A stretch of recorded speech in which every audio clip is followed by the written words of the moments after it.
Sonia regardait partout. Sous le canapé, derrière les rideaux, et même dans le placard à balai. Mais Mistigris, son petit chat gris aux pattes de velours, était introuvable. Sa gamelle était pleine, sa balle préférée était immobile sur le tapis, et la maison était bien trop silencieuse. Alors qu'une larme roulait sur sa joue, une petite lumière se mit à danser devant elle.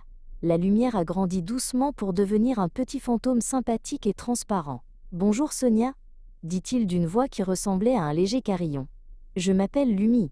Je sais que tu cherches Mistigris. » Sonia hocha la tête, incapable de parler. « Il est parti pour un très long voyage, » continua Lumi. « Un voyage vers un endroit si spécial que seuls les chats peuvent y aller.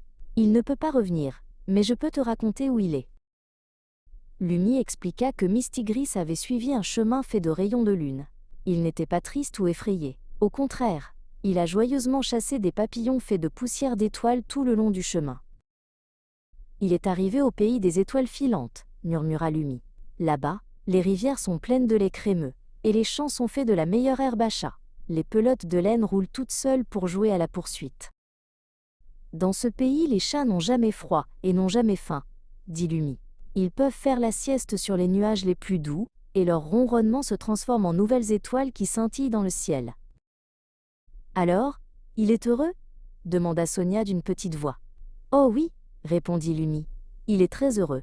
Il joue avec de nouveaux amis et se prélasse sous un soleil qui est toujours chaud et doux. » Lumi s'est approché. « Et la chose la plus importante, Sonia, c'est que l'amour que tu as pour lui est comme un fil de lumière dorée qui vous relie. Quand tu penses à lui, il sent ton amour comme un câlin chaleureux. » « Chaque fois que tu verras une étoile filante traverser le ciel, » dit Lumi en souriant, « c'est Mistigris qui court après une souris étoile pour te faire un clin d'œil et te dire bonjour. » Sonia se sentait toujours un peu triste, mais son cœur n'était plus si lourd. Elle savait que son chat était heureux et en sécurité. Elle a regardé les étoiles et a chuchoté. « Bonne nuit, Mistigris. » Lumi lui fit un dernier sourire et disparut, laissant la chambre remplie d'une douce lueur de paix.